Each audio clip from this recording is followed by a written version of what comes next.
तर पाकिस्तानचं लष्कर मुख्यालय रावळपिंडीहून इस्लामाबादला हलवण्याच्या हालचाली सुरू झाल्यात। याबाबत अधिक बातचीत करण्यासाठी आपल्यासोबत जोडले गेलेत निवृत्त लष्करी अधिकारी मेजर जनरल अनिल बाम।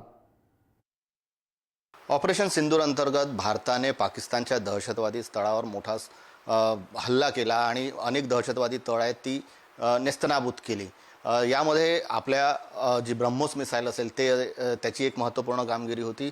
अनेकही आपले जे शौर्य होतं ते पूर्ण लष्कराचे शौर्य यामध्ये आपल्याला दिसून आले आणि यामुळे जे आहे ती पाकिस्तानची पळताभुई झालेली आहे। नेमकं पाकिस्तानमध्ये काय चाललं आहे आणि आपल्या सैन्याने मिसाईल्सनी आणि युद्ध सामग्रीने कसं काम केलं हे जाणून घेण्यासाठी आपल्यासोबत आहेत मेजर जनरल अनिल बाम, माजी सैन्य अधिकारी आहेत।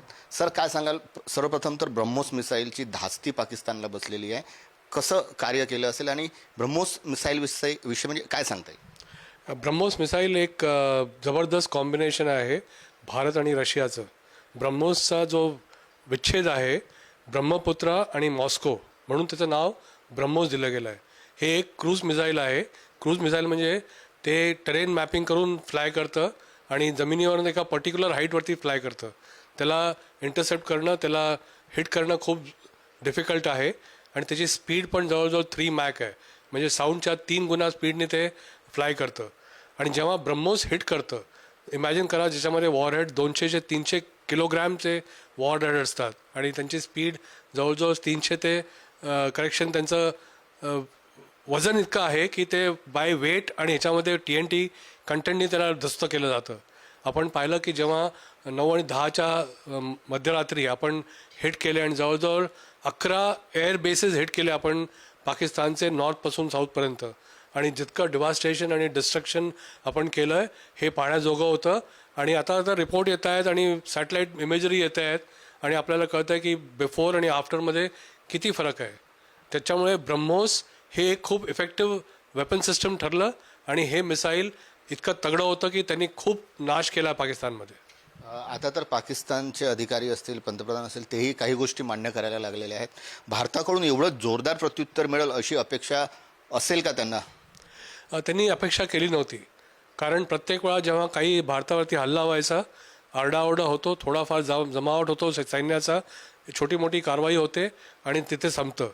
पण आता जसं प्रधानमंत्री म्हणाले होते, now it is a new normal, आपलं देश बदलला आहे, आता आपण ठरवलं आहे की आपण हिट करणार। त्यांना कल्पना होती की हिट होणार आहे, कारण जी भाषणं झाली होती, जी वक्तव्य झाले होते की काहीतरी मोठं होणार आहे, पण त्यांना कल्पना नव्हती की एवढं मोठं होईल। आपण पाहिलं 6 आणि 7 मेच्या रात्री जेव्हा जवळजवळ 9 ठिकाणं हिट केली आपण, 5 POKमध्ये आणि 4 पंजाब आणि सिंधच्या बॉर्डरवरती, आणि पिन पॉईंट ॲक्युरेसीनी पण फायर केलं। आणि जेव्हा पाकिस्तानने रिटॅलिएट केलं, आपला रिस्पॉन्स होता 22 एप्रिलसाठी। त्यांनी जर का त्याच्यानंतर त्यांना गत्यंतर नव्हतं की काही तर त्यांना करावंच लागेल, कारण आता तिथलं रहिवासी म्हणतील की तुम्ही काहीच करत नाही। आणि जेव्हा आपण प्रत्युत्तर दिलं, ॲज अ रिस्पॉन्स फायर केला, आपण त्यांचे जवळजवळ सगळे नॉन एअर बेसेस संपवले आणि जो मेन त्यांचा एअरबेस होता नूर खान एअरबेस, तो कम्प्लिटली उद्ध्वस्त करून टाकला। सर, त्यांचं आता पाकिस्तानचं असंही माहिती समोर येते की ते आपला लष्करी बेस हलवत आहेत।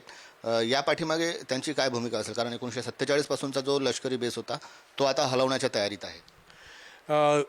भयंकर घबराट आहे पाकिस्तानमध्ये आणि आता असं रिपोर्ट्स आहेत की चकलाला, रावळपिंडीमध्ये जे त्यांचं GHQ आहे, जनरल हेडक्वार्टर म्हणतात, आपण आर्मी हेडक्वार्टर म्हणतो, ते GHQ म्हणतात, ते तिकडनं इस्लामाबादला मूव्ह करतायत।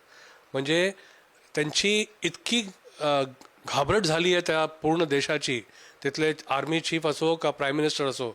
आपण त्यांचं बॉडी लँग्वेज पण पाहिलं, जेव्हा शहबाज शरीफ त्यांच्या लोकांची पसरूर एरियामध्ये, सियालकोटमध्ये आपल्या जवानांशी भेटायला गेले होते, त्यांचं बॉडी लँग्वेज पाहता कळतं होतं की जवान लोकांनाही माहिती आहे की हा माणूस खोटं बोलतोय, बोलणाऱ्याला पण माहिती होतं मी खोटं बोलतोय, कारण त्यांना असलियत माहिती होती। आणि आता गत्यंतर नाही आहे, कारण त्यांना कळलं आहे की जर का ते रावळपिंडीमध्ये राहिले, त्यांचे जे ॲसेट्स तिथे आहेत ते पिन पॉईंटपणे आपण हिट केले होते, आणि जे ॲसेट आहेत खूप स्ट्रॅटेजिक लेवलचे आहेत, आणि तिथे तर असंही कळून आलं आहे की ते ॲटॉमिक स्ट्रक्चर्स आहेत आणि ॲटॉमिक बेसेस आहेत। म्हणून त्यांनी आपल्या GHQला तिथून हलवलं आहे की जर का GHQ हिट पण झालं नंतर सबसिक्वेंट ॲक्शनमध्ये, तर ॲटलिस्ट अटॉमिक ॲसेट्स सुरक्षित राहतील म्हणून ते आता पळ काढतायत. म्हणजे महत्त्वाचं त्याच्यात असं सांगता येईल की ॲटॉमिक जे आहेत त्यांचे अण्वस्त्र ते सुरक्षित ठेवण्यासाठी कदाचित ते आपला लष्करी तळ हटवत आहेत किंवा स्थलांतर करत आहेत.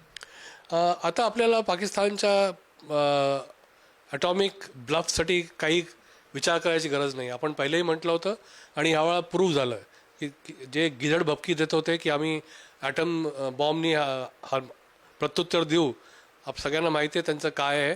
मी तर म्हणतो की त्यांच्याकडे अशी टेक्नॉलॉजीच नाही आहे की जे डिलिव्हर करू शकतील आणि पण त्यांना ॲसेट्स आपले वाचवणं जरुरी आहे. इमॅजिन करा, ज्या देशामध्ये खायला प्यायला मिळत नाही ते अणु बॉम्ब बनवून धमकी देतात, अशा देशाचं असंच होईल. कारण त्यांना फक्त इकडनं तिकडे पळावं लागेल, कारण जिथेही जातील तिथे आपण पेन पॉईंट टार्गेटने त्यांना हिट करू. एकूणच पाहता आता पाकिस्तानची पूर्ण पळताभुई झालेली आहे. त्यांचं अर्थव्यवस्था एकीकडे कोलमडलेली आहे. अशा परिस्थितीमध्ये भारताने चोख प्रत्युत्तर दिलेलं आहे. पुढे काय होऊ शकतं किंवा काय अपेक्षा किंवा काय शक्यता वर्तवण्यात येते पाकिस्तानकडून? आपण पाहिलं त्यांचे जितके सिनियर लिडरशिप आहे, बिलावल भुट्टो असो, त्यांचा foreign minister stroke deputy prime minister, त्यांचा प्राईम मिनिस्टर, त्यांचा रक्षामंत्री, हे सगळ्यांनी म्हटलं की आम्हाला वाटाघाटी करायच्या आहेत भारताबरोबर. तरी एवढं सगळं करून सुद्धा काश्मीरबद्दल एक शब्द बोलतातच. पण आता भारताने एकदम क्लिअर केलं आहे की आता जर का आपण वाटाघाटी करू किंवा डायलॉग करू, it will be only on 2 subjects, एक दहशतवाद आणि दुसरा POK. बाकीवरती आपल्याला वेळ नाही आहे. आता इंडियाचा हा न्यू नॉर्मल आहे. जर का इंडियावरती कुठलाही दहशतगर्दी हमला झाला तर इंडिया जबरदस्त तरीकेने हिटबॅक करणार आहे आणि तेव्हा आपण वाट नाही पाहणार की प्रूफ आहे की नाही आहे, कोणी केलं आहे की नाही केलं आहे. ह्याचा चोप पाकिस्तानला बसणारच, कारण नेहमी खुराफती जितके पण होतात ते पाकिस्तानच करतं. सर खूप खूप धन्यवाद. कॅमेरामन मंगेश मोहितेसह जितेंद्र शिंगाडे, पुढारी न्यूज, नागपूर.